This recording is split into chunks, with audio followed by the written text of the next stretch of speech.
Mantan Capres 2024 Anies Baswedan terus menjadi sorotan. Setelah sebelumnya gagal diusung di PDIP maju di Pilgub DKI Jakarta, beredar isu jika mantan Gubernur Jakarta itu akan diusung Partai Banteng maju di Pilgub Jabar.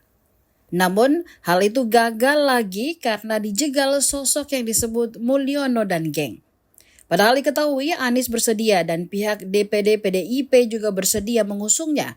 Belakangan diungkap bahwa Anies awalnya bersedia untuk maju di Pilgub Jabar.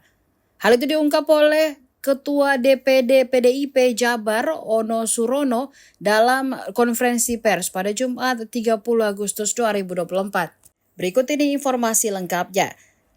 Sempat beredar kabar di media sosial dan kalangan jurnalis bahwa Anies Baswedan saat itu sudah tiba di Bandung untuk didaftarkan PDI Perjuangan di kantor KPU Jabar.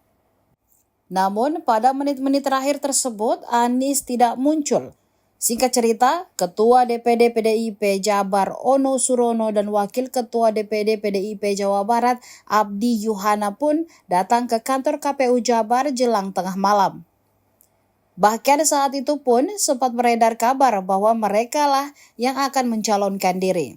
Hanya saja akhirnya semua drama berakhir setelah Ono menyatakan bahwa yang akan mencalonkan diri bukanlah mereka.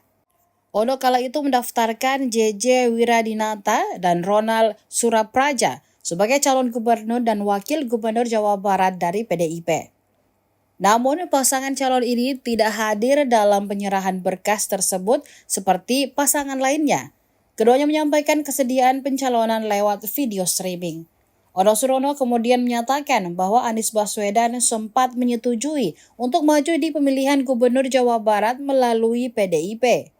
Kendati demikian, di hari terakhir pendaftaran Anies Baswedan disebut menolak untuk maju di Pilgub Jabar. Belak-belakan Ono Surono kemudian menyebutkan bahwa Anies dihambat oleh sejumlah pihak agar tidak bisa mencalonkan diri di Pilkada Jabar. Katanya Mulyono dan geng berupaya melakukan penjegalan terhadap Anies Baswedan untuk maju diusung PDIP. Terakhir, Ono secara tegas meminta Mulyono jangan cawe-cawe di Pilkada.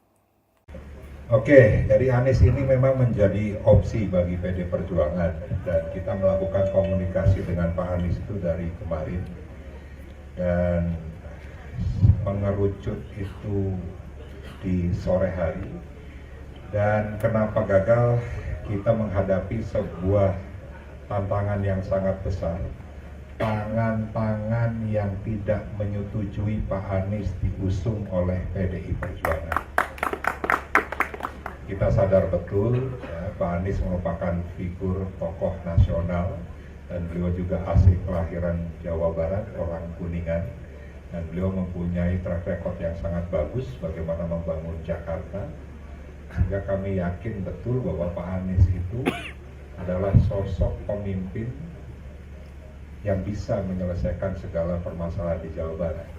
Tapi kekuatan yang sangat besar itu yang pada akhirnya Pak Anies tidak jadi diusung oleh PDI Perjuangan.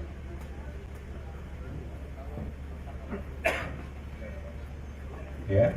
Bu Mega sempat setuju dengan Pak Anies. Ya, ini kan proses yang menjadi bagian yang tidak terpisahkan dan ini merupakan kewenangan DPR Partai. Kami di Jawa Barat tentunya sangat mempunyai keinginan Pak Anies diusung di Jawa Barat setelah beliau tidak jadi diusung di DKI. Ya, kami tidak tahu secara persis proses yang dilakukan oleh DPR Partai dan Ibu Ketua Umum, tapi kami menilai bahwa yang sudah mengerucut pada akhirnya bubar itu karena ada tangan-tangan dari luar yang tidak menghendaki Pak Anies diusung di Jawa Barat. Siapa Pak? Ya Mulyono dan geng. Ya, terus saja Mulyono. Oke, ada yang lain? Ini. Pak, satu kata buat Pak Mulyono dan the gang apa Pak? Ya, Mulyono nggak usah cawe-cawe lagi lah di pilkada. Biarkan rakyat bisa mempunyai pilihan sesuai dengan hati nuraninya, sehingga terpilih pemimpin yang terbaik untuk Indonesia, untuk provinsi dan untuk kabupaten kota di seluruh Indonesia. Oke, cukup ya? Sip, terima kasih. Wassalamualaikum warahmatullahi. Download Tribun X sekarang, menghadirkan lokal menjadi Indonesia.